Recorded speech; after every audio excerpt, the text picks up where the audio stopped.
For 43 long years, Omaha carried a wound that never healed, a question that refused to fade, a question people whispered about but never dared to answer out loud. What happened to 18-year-old Danielle Hartman on that cold October night in 1972? Even today, older residents in the Benson neighborhood still talk about that year with a tightness in their voice. They remember the shock, they remember the fear, they remember the anger, not just at whoever took her, but at the helplessness that swallowed the entire community. Back then, the Benson streets felt safe. Kids rode their bikes until dark. Parents trusted the quiet flow of everyday life. Danielle fit perfectly into that world. Bright smile, gentle spirit, and a future she was working so hard for. She had her whole life mapped out. She wanted to study art history. She worked shifts at the library, saved her money, helped raise her younger brother, and carried herself like someone who believed the world was still kind. But kindness didn't save her. On the night she vanished, Danielle left home with a simple goal: grab a book for a school project and get back before 9. That was it. Nothing dangerous, nothing risky. A normal teenage routine. So why didn't she come home? Ask yourself something. Have you ever walked through a quiet street and felt a tiny pinch of unease, the kind your mind tells you to ignore? Have you ever convinced yourself that nothing bad could happen because you were close to home? That was Danielle's last mistake. Hours passed, no call, no footsteps on the porch, no sound of her keys at the door. Her parents went from worried to terrified. They reported her missing immediately and the search began. 2 days later, her car was found, locked, neat, untouched. A single library book lying on the passenger seat, the same book she left home to find. No broken glass, no fight, no note, just a quiet vehicle sitting on a lonely street like nothing had happened. And that's when the first crack of panic spread through Omaha. Most victims never see danger until it's too late. Stay alert. Subscribe now. If you still won't subscribe, tell me why in the comments.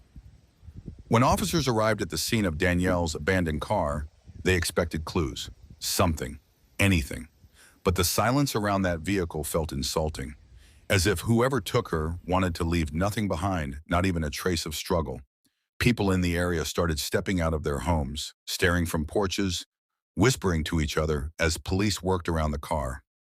Word spread fast, faster than anyone expected. By noon, parents were pulling their kids inside. Teenagers who usually walked freely suddenly refused to move alone. The calm rhythm of the neighborhood broke apart within hours. Danielle wasn't the type to disappear. Everyone knew that. Teachers, coworkers, neighbors, they all said the same thing. She showed up, she followed through, she cared deeply for people. So the idea that she had simply vanished didn't sit right with anyone.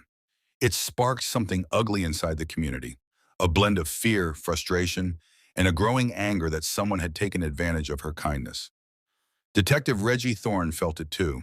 He wasn't a man who panicked easily, but this case hit him differently.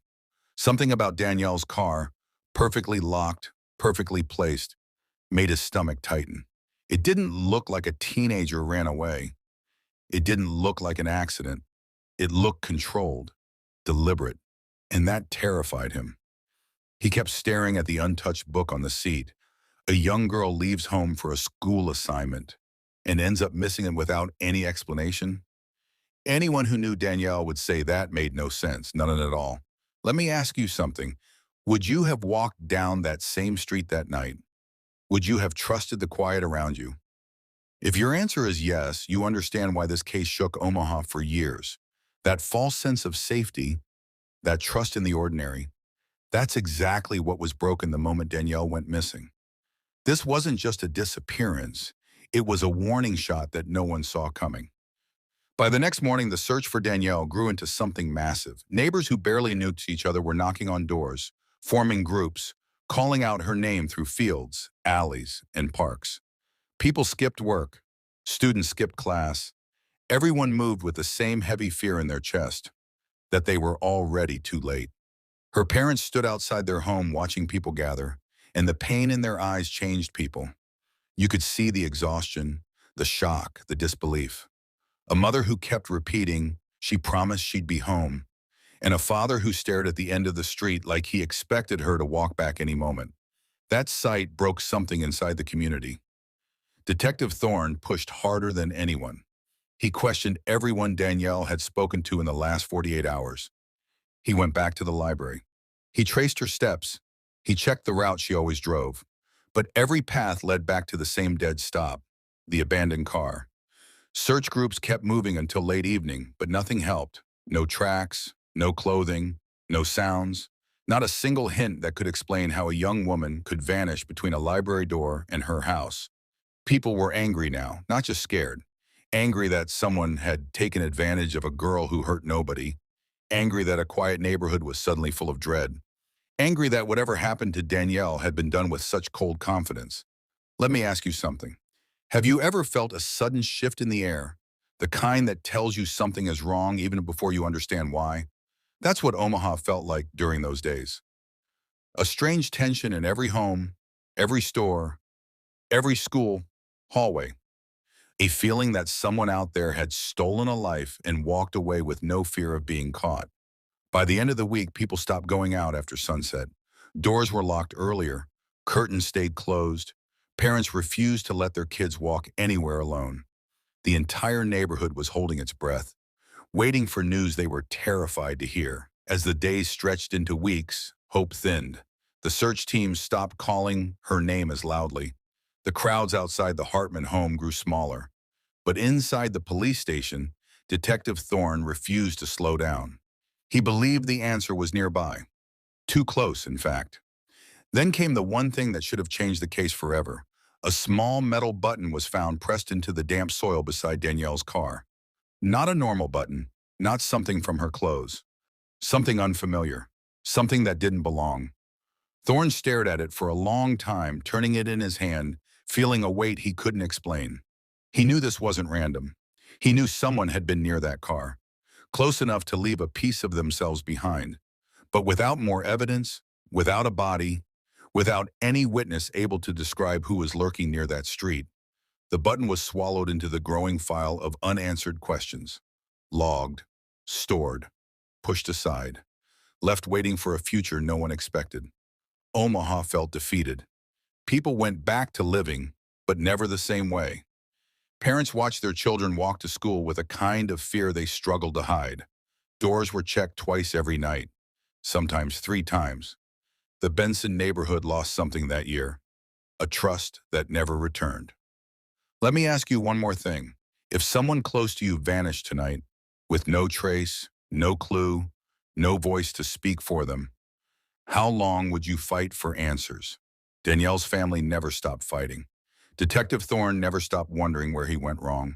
And Omaha never forgot the girl whose empty car became a symbol of hurt that seemed impossible to heal. What investigators didn't know, what they completely missed, was that the truth was already hiding inside that evidence box. A truth that would come back 43 years later and shake the entire city to its core. Before we move into the next chapter of this case, there's one thing you should know. This story doesn't just reveal what happened to Danielle, it exposes how long a secret can stay buried, even when the whole world is looking. Before we dive in, drop a comment and let us know where you're watching from. We'd love to hear from you. If you enjoy true crime stories like this, don't forget to like the video, subscribe, turn on the notification bell, and share it with someone who'd love it too. Detective Reggie Thorne stood beside Danielle's abandoned car long after the other officers stepped away. The October wind pushed through the empty street, but Thorne barely noticed. He couldn't shake the feeling that this scene wasn't just a disappearance. It was a message someone wanted to hide in plain sight. He started where every case begins, the people closest to Danielle. First was her boyfriend, Junior Kincaid. A quiet kid, respectful, the kind who tried to sit up straight even when fear made his shoulders shake. Thorne watched him carefully as he talked. Junior said he had been home all night, and his parents backed him up.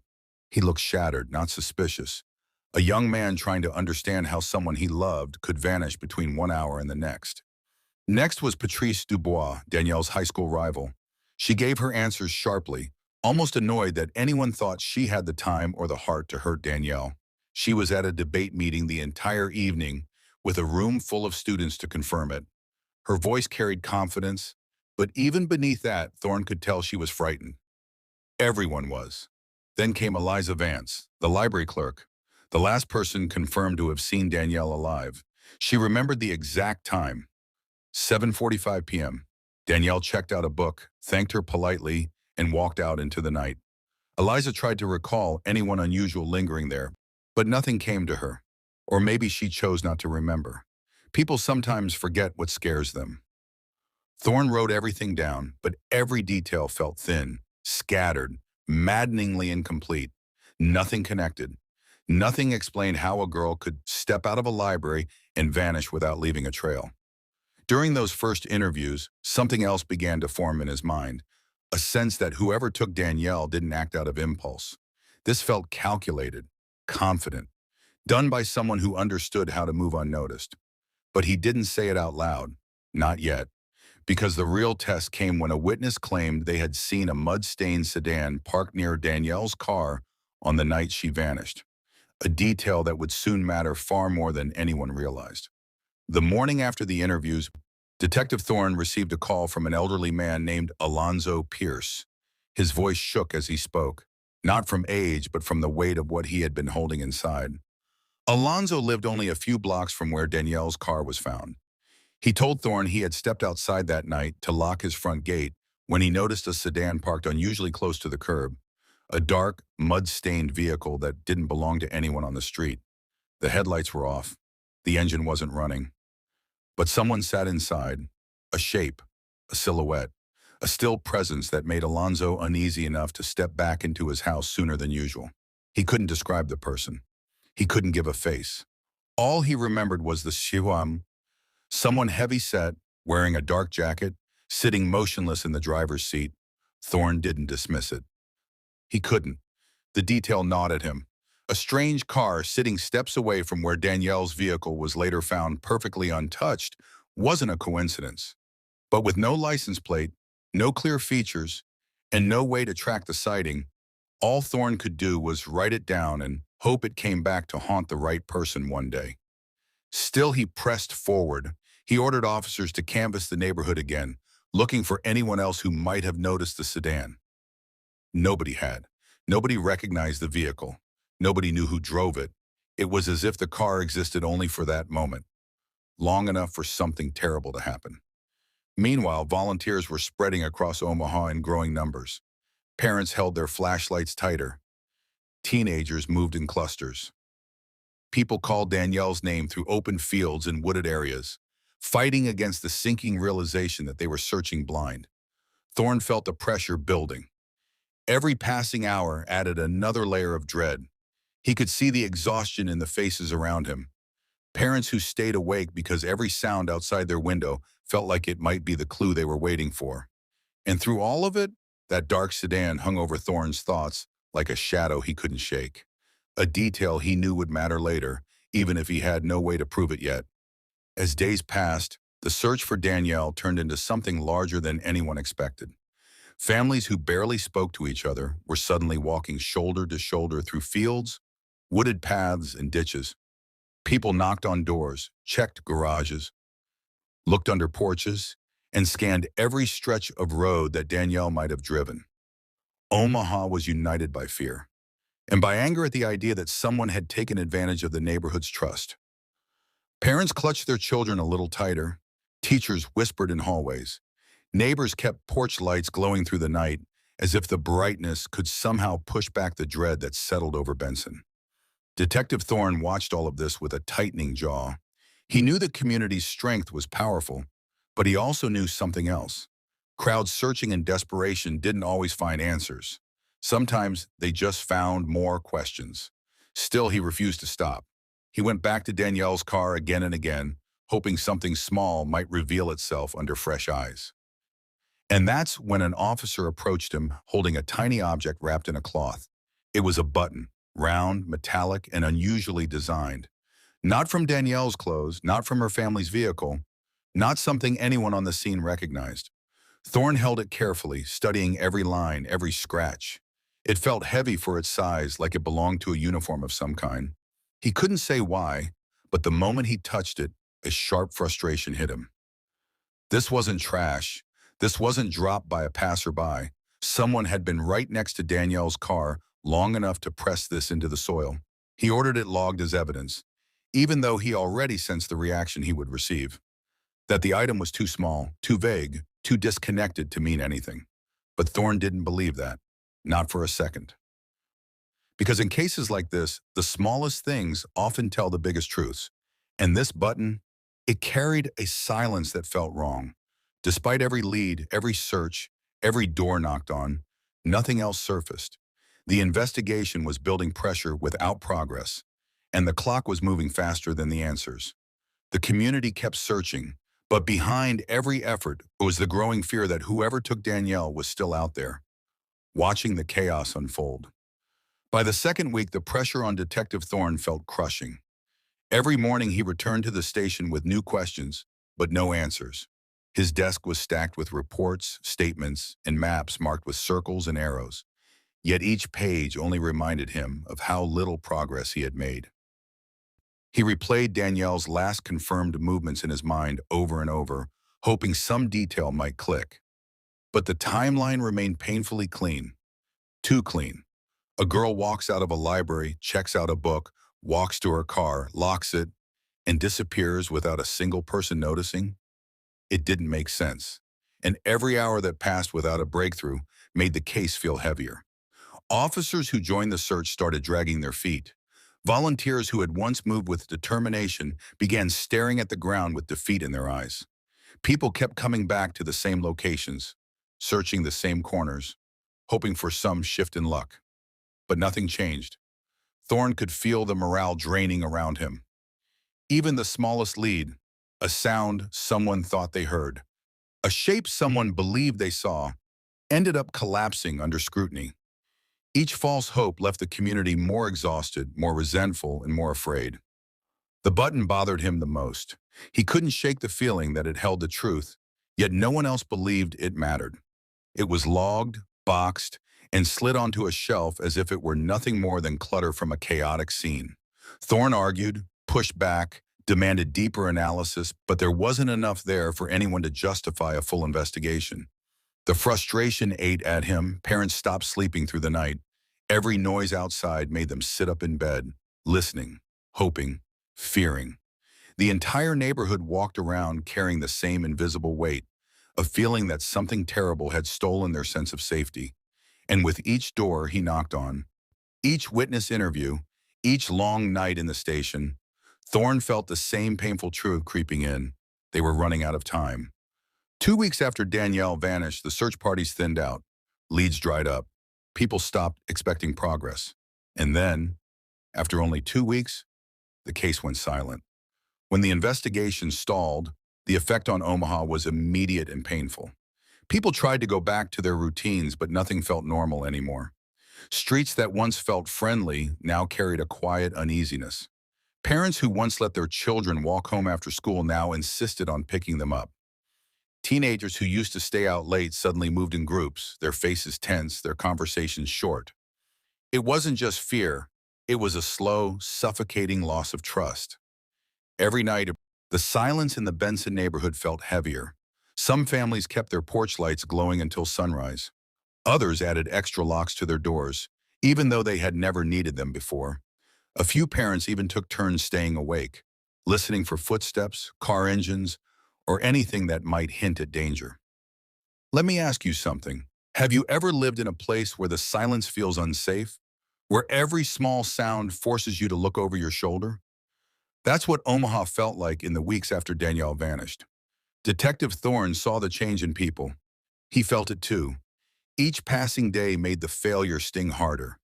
He had no answers for the parents who approached him in grocery stores. He had no comfort for the neighbors who whispered, "Have you found anything?" His own confidence began to crumble under the weight of disappointment. Meanwhile, the one clue that haunted Thorne, the metal button, sat untouched in the evidence room. Labeled, filed, forgotten. Every time he walked past that shelf, frustration surged through him. That tiny object could hold the truth, yet it was dismissed because it didn't fit neatly into anyone else's theory. The longer the case dragged without progress, the more Thorne felt trapped. He wasn't just chasing a suspect. He was fighting a system running out of patience. And outside the station doors, the neighborhood's fear was turning into something darker. Acceptance. Acceptance that Danielle might never be found. Acceptance that whoever took her might be living among them. Acceptance that the truth was slipping away. Detective Thorne stayed late at the station almost every night. Long after other officers went home, he remained at his desk, staring at maps and statements that felt more like accusations than clues. Every page reminded him of the same painful truth. The investigation was slipping out of his hands. He replayed Danielle's final evening again and again. The library, the drive, the quiet street, the locked car, and that button, the one detail that refused to leave his mind. He knew that object mattered. He felt it. But without more evidence, without a clear suspect, he couldn't push the department any further. Thorne wasn't giving up, but he was running out of angles to chase. And each passing day made him feel more powerless than the one before. His frustration grew into something heavy, a knot in his chest he couldn't shake. A guilt he carried home every night like a weight on his shoulders. He barely slept. When he did, he woke up with the same burning question. Where is Danielle? What did I miss? It didn't help that the community began turning their eyes toward the police. People wanted updates. They wanted answers. They wanted certainty that someone was making progress. But all Thorne could offer were the same painful words again and again. We're still working on it. But inside, he feared the truth. They were losing the trail, not because they didn't care, not because they weren't trying, but because whoever took Danielle had moved with precision and confidence. As the days continued to stretch into weeks, Thorne felt a part of himself breaking. This wasn't just another case to him. It was personal now. Her smile, her future, her family's pain, all of it had settled deep into his conscience. He promised himself he wouldn't let this become just another forgotten file. But the harder he pushed, the clearer it became. He was standing on ground that was slowly collapsing under him, and he had nothing left to hold on to. By early 1974, the shock in Omaha had hardened into something colder. Resignation. At first, people kept Danielle's photo pinned to bulletin boards, taped to windows, and placed on shop counters. But as months passed with no breakthroughs, the posters faded in the sun, curled at the corners, and slowly disappeared one by one. Her family held on as tightly as they could, but grief has a way of wearing people down. Vivian, her mother, stopped attending neighborhood gatherings. She kept Danielle's room untouched, as if her daughter might step through the door and pick up her life right where she left it. Silas, her father, aged quickly, stress carving deep lines into his face. Leo, her younger brother, grew quieter, withdrawn, carrying a pain he was too young to fully understand. The Hartman home felt like a place frozen in time. Lights stayed on late, curtains remained at half-drawn. Visitors spoke in hushed tones, afraid to disturb the fragile balance inside. The community still cared, but their energy was gone. Fear had settled into their daily routines, shaping how they raised their children, how they moved through the streets, and how they watched each other. People whispered about the night Danielle vanished, always circling around the same bitter truth. Someone out there knew exactly what happened, and they were still walking free. Detective Thorne felt every bit of that pressure. With each passing month, he carried the voices of grieving parents, the questions of neighbors, the quiet stares of children who no longer trusted the world around them. The weight of it all pressed into him until it became part of who he was. He returned to the case file constantly, even when he wasn't supposed to. The reports, the statements, the button, always the button. He ran scenarios in his head endlessly, hoping something new would spark. But every path he explored ended in the same painful dead end. The frustration became a constant presence, tightening around him like a vice. So when the department officially declared the case cold in 1974, it wasn't a surprise, but it was devastating. For the Hartman family, it felt like losing Danielle all over again. For Thorne, it felt like a personal failure. For Omaha, it felt like a wound that would never close. After the cold case announcement, Omaha changed in a way no one could fully explain. Conversations grew shorter, smiles faded quicker. People still cared deeply, but the energy that once fueled volunteer searches had turned into quiet bitterness. The unanswered questions hung over the community like a shadow that refused to move. Some neighbors avoided the Hartman family because they didn't know what to say. Others visited too often, desperate to offer comfort that never felt like enough. Every gesture carried the sting of helplessness. Danielle's disappearance was no longer just a mystery, it became a reminder of how fragile safety truly was. Parents set strict curfews that lasted for years. Kids who once walked home freely now waited inside school buildings until a guardian arrived. Teenagers avoided shortcuts and empty roads, choosing longer routes just to feel a little less exposed. The silence in the neighborhood grew heavy. Not a calm silence, a tense one. A silence filled with what-ifs, regrets, and fears no one wanted to confess out loud. Danielle's absence had pushed an entire community into a state of constant alert. Detective Thorne felt that same pressure in his bones. He continued reviewing the case long after he was told to move on. Every photo, every statement, every map, every detail that might offer a sliver of hope. But the more he looked, the more the truth stung. The trail was gone, the noise had settled, and the small metal button, the one clue he believed in, sat untouched on a shelf, ignored by everyone except him. That was the part that tormented him the most. Not the failure, not the long hours, but the knowledge that the truth might already be sitting in the evidence room, gathering dust while a family drowned in grief. At this point in the story, let me say this directly. Cold cases stay cold when people stop paying attention. Don't be one of them. Subscribe. And if you won't subscribe, tell us why. I'm listening. Thorne carried that loneliness with him for years, and Omaha carried the pain right alongside him. For decades, the truth stayed buried, literally. 38 years had passed when the silence finally cracked open. In the summer of 2010, a construction team was clearing land near the Missouri River floodplain, a wide stretch of ground that had once been nothing more than thick, untouched soil. The workers weren't expecting anything unusual. They were focused on schedules, deadlines, and the noise of heavy machinery. Then one of the machines stopped, not because of a malfunction, but because something beneath the earth refused to move. The moment the crew realized what they were looking at, everything froze. A call was made, then another. Within an hour, the area was surrounded by police vehicles, tape, and a sudden tension that no one on that site would ever forget. Human remains had been found. The bones were fragile, weathered by time, yet intact enough to suggest they belonged to someone who had been missing for many years.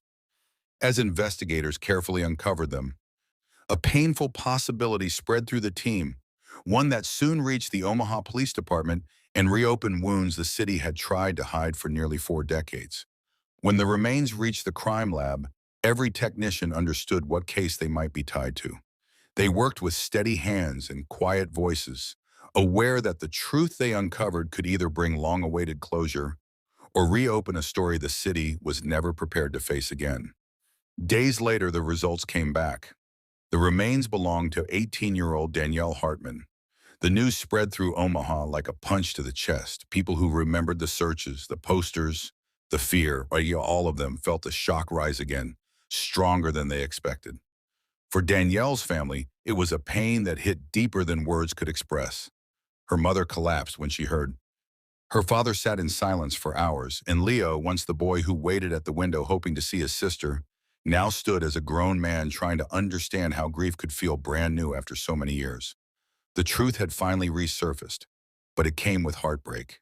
Danielle had been found, but not in the way anyone had prayed for. Once investigators confirmed the remains belonged to Danielle, the case moved into a phase the original detectives in 1972 could only have dreamed of. Forensic tools had changed. Technology had changed. The way investigators understood evidence had changed. And for the first time in decades, the case felt alive again. The medical examiner examined the bones with extreme care, knowing the answers hidden in those fractures might rewrite everything the city believed about her disappearance. After hours of analysis, the first painful truth emerged. Danielle hadn't passed from an accident. She had suffered blunt force trauma.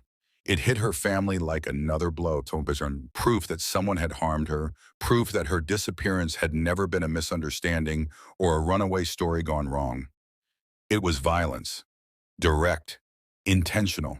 Her clothing, though badly worn by time, held clues too. Tiny fibers clung to the material, fibers that didn't match the things she owned or the environment she lived in. These strands were unusual, not something commonly sold in stores. They hinted at a place with restricted uniforms or specialized garments, but the threads weren't enough to point to a single person yet. Then came the most unexpected discovery, a degraded male DNA sample collected from what remained of her clothing. It was faint, far too weak for a full profile in the 1970s. But in 2010, even damaged cells could be tested, examined, broken apart, and rebuilt into something investigators could use. The lab pushed the technology as far as they could, eventually managing to extract enough information to know one thing for certain. Danielle had not been alone. A man had been with her near the time she lost her life. That changed the entire direction of the case. The evidence, long buried and silent, was finally speaking, and every fragment pointed toward a truth more complex than anyone expected. When the findings were brought to the Omaha Police Department, the case was immediately reassigned, not to a rookie and not to someone looking for an easy record. It was handed to Detective Alara Novak, a woman known for her relentless drive, sharp instincts, and fierce dedication to cases others had given up on. Her arrival marked a turning point. For the first time since 1972, Danielle had someone fighting for her with renewed strength. Detective Alara Novak stepped into the case with a determination that immediately shifted the atmosphere inside the department. She wasn't weighed down by the failures of the past. She wasn't caught in the emotional fog that had consumed the original investigation. She came in with sharp focus, modern training, and a refusal to leave any detail untouched. Her first act was simple: review every piece of evidence from 1972. Boxes were pulled from shelves, dust was wiped away, reports long forgotten were reopened. Novak read every page slowly, as if each sentence carried something important that others had overlooked. Then she found it. A small plastic bag containing a metal button, the same button Detective Thorne had fought so hard to highlight all those years ago. It sat there with a handwritten label, almost ignored by time. Novak lifted the bag and held it up to the light. Instantly, she knew this wasn't a normal clothing button. It looked industrial, thicker, heavier, and shaped in a way that suggested it belonged to a specific uniform. She didn't rush to conclusions. Instead, she leaned in, studying its markings, its weight, and the faint wear along the edge. To her, this wasn't a random piece of metal left on the ground. It was part of a story that had been waiting nearly 4 decades to be heard. She placed the button on her desk and said quietly to herself, "This wasn't from just anyone." A curiosity began to form, a thread connecting the past to the present. If that button belonged to a uniform, then it didn't just point to a person, it pointed to a place Danielle's killer might have worked, a place with access to restricted garments, a place with people who matched the size described by the lone witness decades earlier. Novak ordered the button sent to a specialized lab. She pushed for deeper analysis on the fibers found on Danielle's clothes. She reopened the witness statements, searching for any detail that aligned with industrial work or state-run institutions operating in the 70s. And as the evidence began to line up, a realization formed in her mind, one she kept to herself for now. This button didn't just belong to anyone. It belonged to someone working somewhere very specific. The case was shifting. The trail was warming. And for the first time in decades, the truth felt close enough to reach. The specialized lab moved quickly once they received the button. They studied the metal, compared the design to old manufacturing records, and examined its shape under magnification. Every detail mattered because this single item had survived long after everything else had been washed away by time. Hours turned into days. Then the report arrived on Detective Novak's desk. The button wasn't from casual workwear. It wasn't something sold in stores. It wasn't part of any clothing Danielle owned. It belonged to a uniform issued only to staff at a large state-run facility that operated on the outskirts of Omaha in the early 1970s. The moment Novak read that line, everything inside her sharpened. The witness from decades earlier had mentioned a heavy-set man in a dark jacket sitting inside a mud-stained sedan. The DNA on Danielle's clothing belonged to a man, and now this button, tied to a uniform worn by employees with access to restricted areas, suddenly connected the clues that had been ignored in 1972. She spread the files out on her desk, letting the pieces sit side by side. The witness statement, the button, the unusual fibers, the male DNA, the location where Danielle's remains were found. One clue on its own wasn't enough, but together, they formed a path straight toward the place she needed to investigate next. Novak contacted archives, searched employment rosters from the old facility, and dug through dusty personnel files that hadn't been touched since the building closed. She requested information from the state, cross-checked shifts from the fall of 1972, and marked names that fit the physical description given by the witness. And as she worked, she felt a quiet surge, not excitement, but certainty. The kind of certainty investigators rarely get in cases this old. She knew she was getting close, closer than anyone since the night Danielle vanished. When she returned to the lab for one final review of the findings, a technician looked at her and said, "We can't give you every answer, but we can tell you this was no stranger's button." The room fell silent. Novak didn't smile. She didn't celebrate. She just nodded, because she understood exactly what the evidence was trying to say. The case was impossible in 1972. But in 2010, science started speaking. Detective Alara Novak pushed the cold case tools harder than anyone expected. She had the button, the fibers, the degraded DNA, pieces that in 1972 meant little, but in 2015 could be stretched into answers. Novak knew one path she had to try, a familial DNA search. It was not the kind of method used in old cases, but it had toppled walls in other investigations. If a direct match didn't exist, a relative might still appear and point the team where they needed to look. The lab ran the profile through modern databases. Days of waiting felt like years. Then the screen lit up with a near match. Not a perfect fit, but close enough to demand attention. The hit pointed to a man named Dalton Vance, living quietly in a suburb outside Omaha. Novak's stomach tightened. She ordered background checks, interviews, and a careful, quiet knock on Dalton's door. What she found in his records didn't look like the path of a criminal. Dalton held a steady job. He kept his lawn tidy. He had neighbors who described him as polite, the sort of person who greeted people at the mailbox. Nothing about him screamed danger. Then an old note in one of the original reports caught Novak's eye. The name of the library clerk who'd last seen Danielle alive, Eliza Vance. The same last name as Dalton. It was a connection that mattered. Novak dug deeper and discovered the family link. Dalton was Eliza's nephew. The paper trail took her another step back in time and into a family history that suddenly looked relevant. When she traced the older generation, a name surfaced that changed everything. Orson Vance, Dalton's father, had worked as a custodial supervisor at the state facility, whose uniform matched the button from the 1972 scene. Novak felt a quiet, heavy shock settle over her. The case that had once been a cold file on a shelf now had a direct line to someone who had been inside the system, someone whose uniform matched the mysterious button, and whose family ties connected to a person who had been on the scene the night Danielle left the library. The pieces were aligning in a way no one had expected. This was only the beginning of the hunt. Novak kept her voice low as she planned the next moves, knowing how fragile a thread it could be and how loudly it could snap if handled carelessly. Once Orson Vance's name appeared in her files, Detective Novak sat at her desk for a long moment, letting the significance settle in. Orson had passed away years earlier, but his history lined up with too many details to ignore. He worked at the exact facility tied to the button. He fit the size described by the lone witness. He lived close enough to the library to be familiar with the area in 1972, and yet somehow he had never been considered a suspect. Novak wondered how such a man slipped past everyone. She pulled employment records, old-time sheets, and the facility's staffing logs from the fall of 1972. There he was. Consistent shifts, mostly night hours, and access to uniforms with the same design as the metal button discovered beside Danielle's car.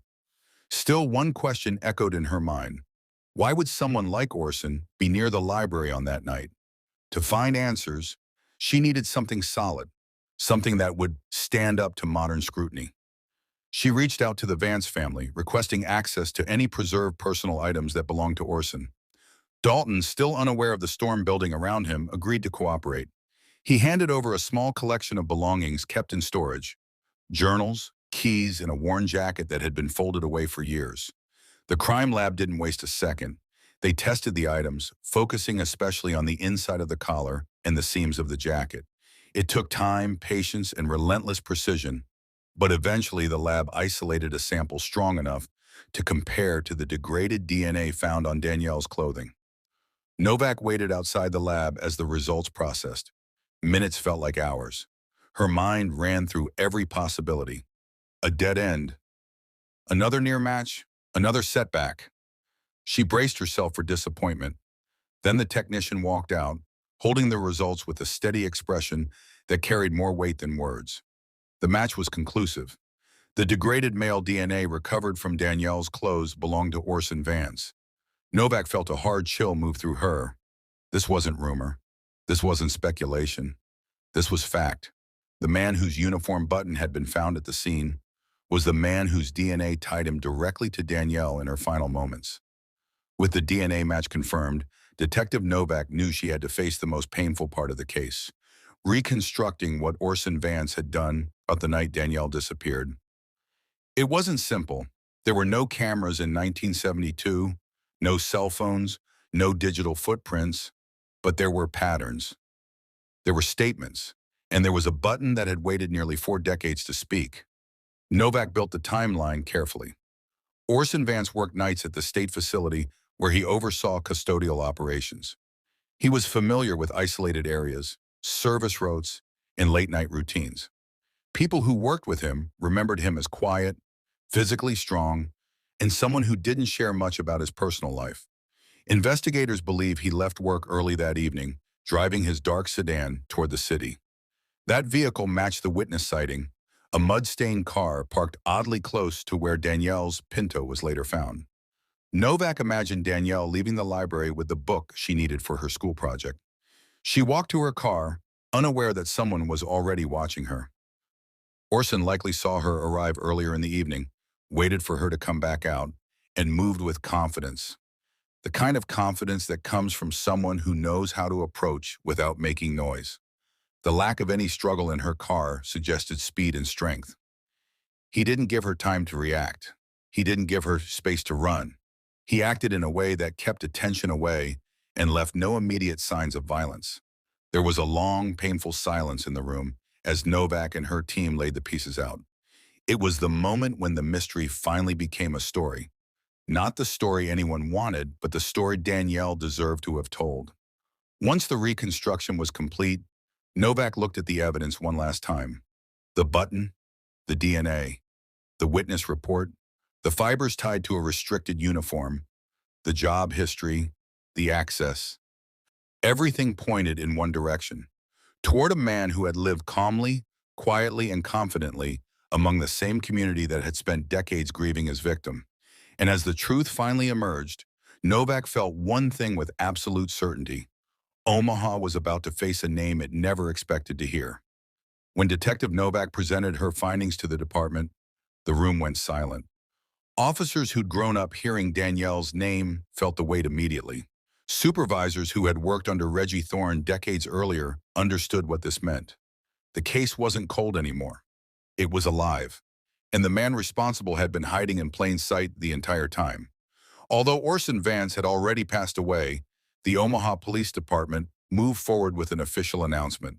They prepared statements, contacted the Hartman family, and scheduled a press conference. Even if the suspect could no longer stand trial, the truth still mattered. It mattered for Danielle. It mattered for her family. It mattered for everyone who had lived under the shadow of her disappearance for 43 years. When news broke that Orson Vance, a respected custodial supervisor, a husband, a father, was the man tied to Danielle's final moments, the city froze. People who had known him stared at their screens in disbelief. Neighbors remembered him as polite. Coworkers described him as dependable. Families who once trusted him felt their stomachs twist with anger. The sense of betrayal hit Omaha like a wave. Let me ask you something. Have you ever trusted someone who turned out to be hiding something dark? That's the feeling the community couldn't escape. Eliza Vance, the library clerk who last saw Danielle alive, was in shock when detectives told her the truth. She had spent years believing she had simply been the final witness. She never imagined the connection in her own family, a connection that had quietly tied her to the case from the start. Dalton Vance, Orson's son, was devastated. He cooperated fully with investigators, but the realization that his father had lived a double life shattered him. Everything he thought he knew collapsed in front of him, leaving questions that would follow him for the rest of his life. Omaha wrestled with grief and outrage. People gathered outside the Hartman home, leaving flowers and standing in silence. Some cried openly. Others clenched their fists, furious that the truth had been buried for so long. Detective Novak watched it all unfold, knowing one thing: justice had come late, painfully late, but it had come. And yet, but the most unbelievable part wasn't the arrest. It was how the city reacted. After the announcement identifying Orson Vance as the man tied to Danielle's final moments, the Omaha Police Department released the full theory of the crime. They laid out each step of the investigation, every piece of evidence that had remained hidden for decades, and the timeline they believed Orson followed on the night Danielle disappeared.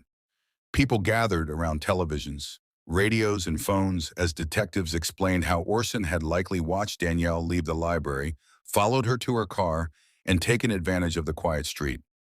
They described how the lack of struggle made sense only if she had been overpowered instantly, with strength, speed, and a plan already in motion. For many, hearing this wasn't just difficult, it was devastating. They weren't listening to a distant case from another state. They were hearing the truth about a man who once lived among them. Locals who remembered Orson came forward to speak with reporters and detectives. Some described him as polite, some said he smiled often, others recalled small acts of kindness, carrying groceries, offering to help with repairs, greeting neighbors with calm nods. None of it aligned with the reality they were now forced to face. How could someone so mild, so quiet, hold such a horrifying secret? How could he live his life, raise a family, go to work, and walk through the same neighborhoods he had harmed without showing a single crack? Those questions spread across Omaha like ripples, pulling people into a painful reflection.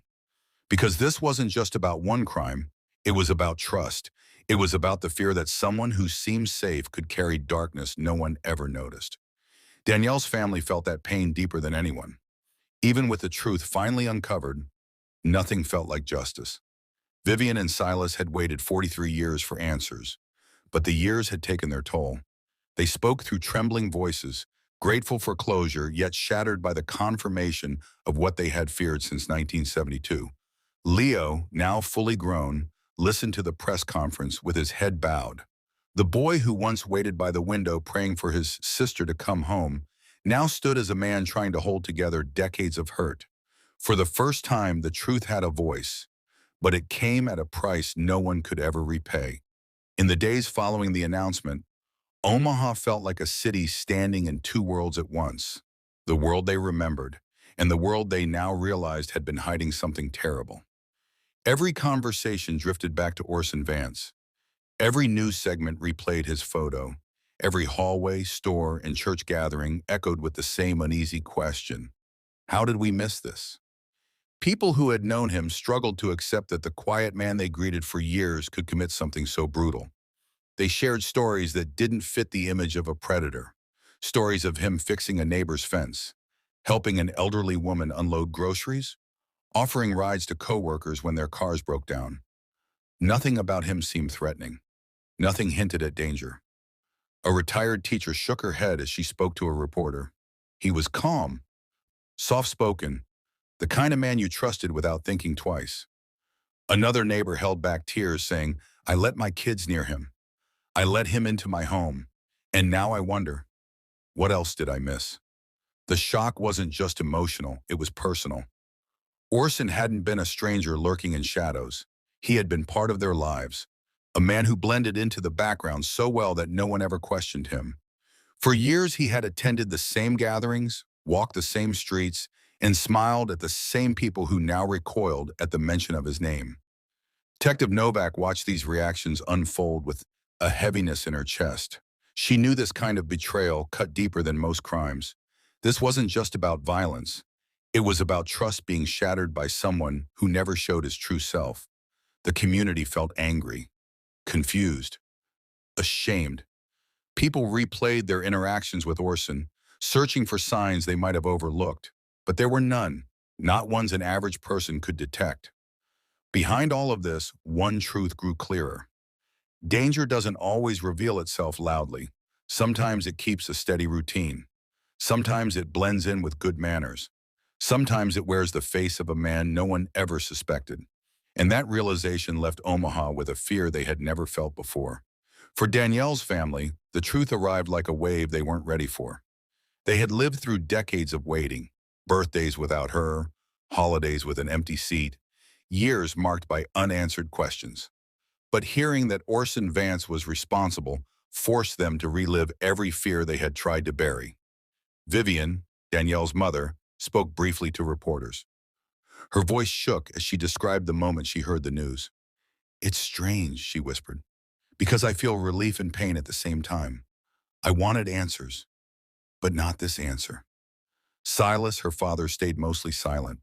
He held a photo of Danielle against his chest, the same one he had carried during the original searches.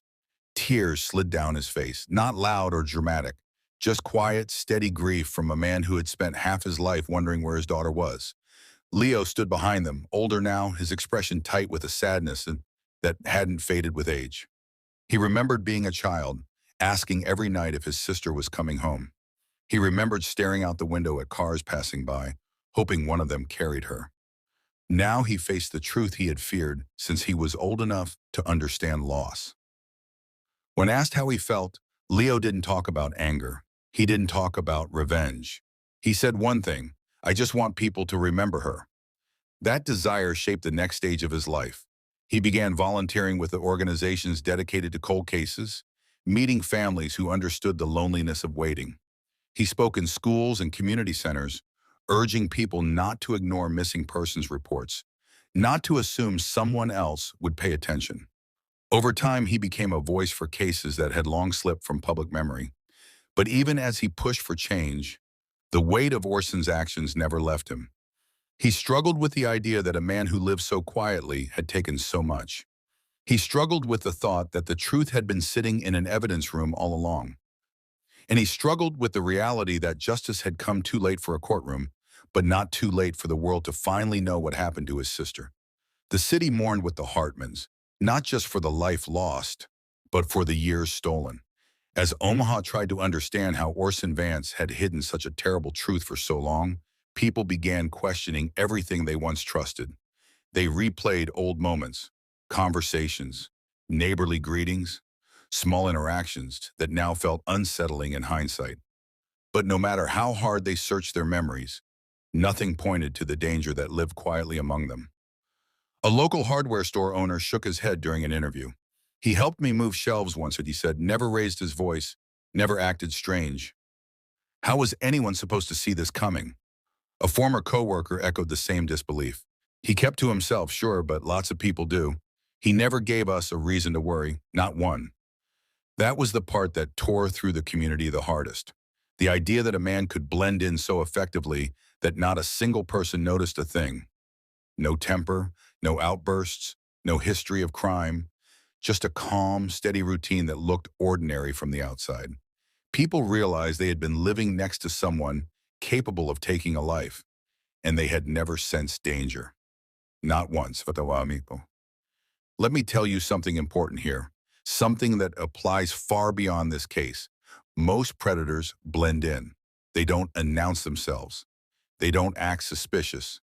They fit in so well that people never think twice. And that's exactly why this next part matters. Most predators blend in. Don't stay unaware. Subscribe so you never miss a case. If you refuse to subscribe, drop a comment. What's stopping you? Detective Novak understood that truth better than anyone. She stood in the evidence room, staring at the metal button, the same item dismissed in 1972, and felt a wave of frustration for the years stolen from Danielle's family. If someone had pushed just a little harder back then, if someone had trusted their instinct instead of waiting for the perfect clue, this story might have ended differently. But it didn't. The truth had waited nearly 4 decades to surface. And when it did, it forced the entire city to confront how easily danger can hide behind a calm smile and steady routine. Still, even through the pain, something important emerged. The truth had finally broken through the silence. In the weeks that followed the official announcement, Omaha entered a period of reflection unlike anything it had experienced before. Families gathered around dinner tables discussing the case with a seriousness usually reserved for national tragedies. Older residents revisited memories they had tried to leave behind. Younger generations asked questions, trying to understand how a case this important could remain unsolved for so long. Community groups held small gatherings to honor Danielle's memory. People lit candles outside the Hartman home. Some left letters on the front steps. Quiet messages of support, apology, and gratitude. Even those who had never known her felt pulled toward the pain of her story, sensing the weight of a life interrupted far too soon. Leo attended many of these gatherings, not as a victim of the past, but as an advocate for those still waiting for answers. When he spoke, his voice carried a steady strength, not loud, not forceful, but grounded in decades of lived experience. He encouraged families of missing persons to keep pushing, to keep asking questions, and to never allow their loved ones' names to slip into silence. He often said, "My sister deserved to be found. Your loved ones do too." People listened. Many cried. Some stayed behind afterward to share their own stories, losses the community had never fully acknowledged.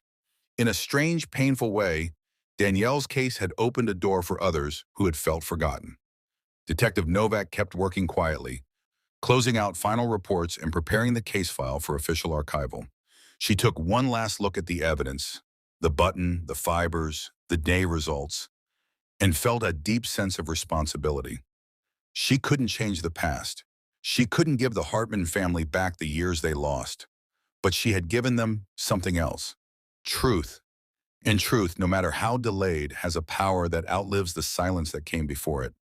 The city learned something important too: that answers don't always arrive when people want them, but when they finally appear, they change everything.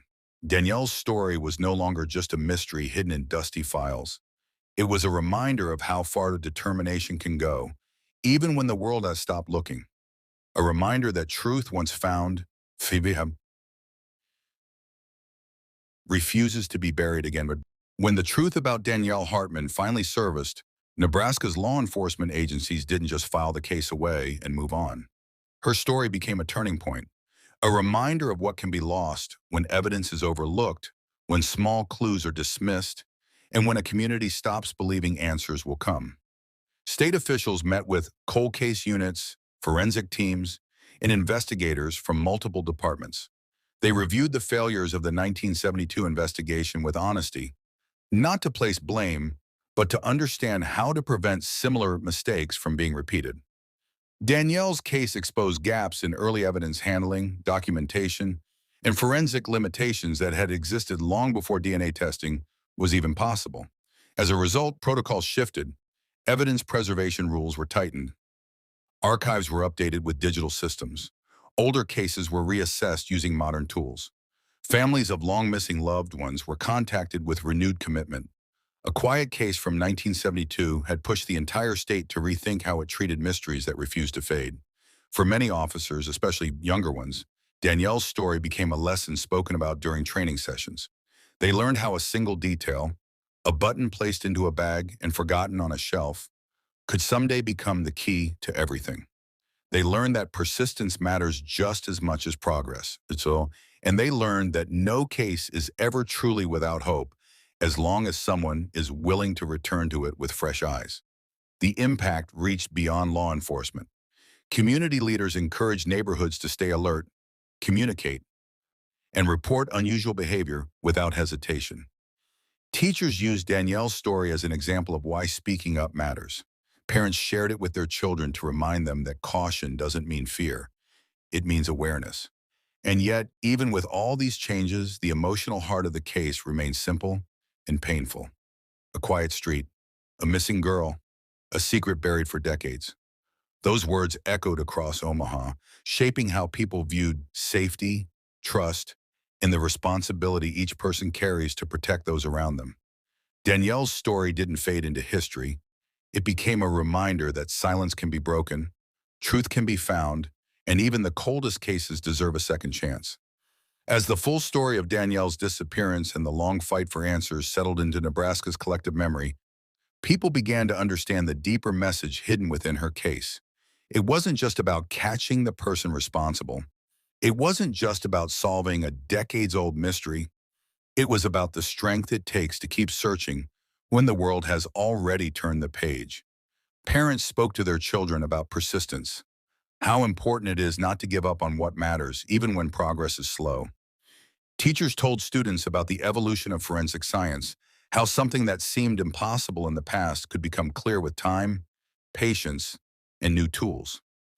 Community leaders emphasized the importance of staying involved, staying aware, and supporting families who were still waiting for their own answers.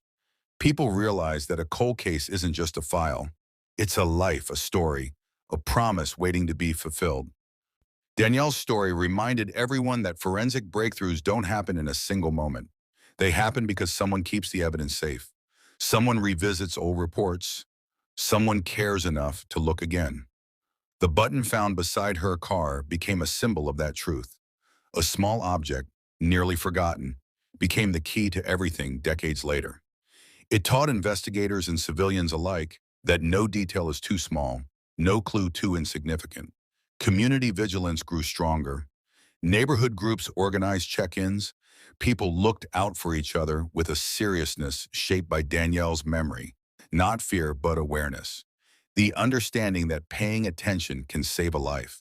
For many in Nebraska, the story also brought comfort in an unexpected way. It showed that even after years of silence, justice can still rise. That even when time has passed and hope feels thin, answers can find their way back into the light. Danielle's legacy became more than the tragedy of her disappearance. It became a guidepost for families holding on to faith, investigators refusing to quit, and communities learning to protect one another with renewed determination. Her story stayed alive, not because of the pain, but because of the resolve that followed. As Omaha slowly returned to its routines, Danielle's story continued to linger in the air, not as a source of fear, but as a reminder of what it means to keep going, even when answers seem far away. Her name was spoken in classrooms, at community events, and in quiet conversations between parents and children. People didn't talk about her as a mystery anymore. They talked about her as someone whose truth had finally been heard. Detective Novak stood one last time at the site where Danielle's remains were found. She didn't speak. She didn't take notes. She just stood in the stillness, letting the weight of the case settle. She knew she had played only one part in a long chain of effort, a chain that stretched from 1972 all the way to the present. She felt gratitude for those who came before her, including Detective Thorne, who had carried the early years of the case with a determination that deserved recognition, even if the tools of his time held him back. The Hartman family visited the site as well. They brought flowers. They stood together. For the first time in decades, they didn't have to wonder where Danielle was. The pain didn't fade, but it found a place, a quieter place, inside their hearts. Closure didn't erase loss, but it helped them breathe again. When Leo placed his hand on the ground where his sister had been found, he whispered a promise he had made years earlier, that he would never let her story fade. And he kept that promise. His advocacy work reached families across the state, giving them strength to keep searching for answers of their own. Nebraska learned something from all of this, that justice isn't always swift, but it can still arrive. That truth doesn't disappear with time, and that silence can break open when enough people refuse to stop asking questions. A quiet street, a missing girl, a secret buried for decades. Those words stayed with the community long after the case was closed, shaping how they looked at their own neighborhoods, their own loved ones, and the fragile trust that holds communities together. Justice came late, but it came, and cold cases everywhere now have a chance because of stories like Danielle's. Her voice, once lost, found its way back, and it will never be forgotten.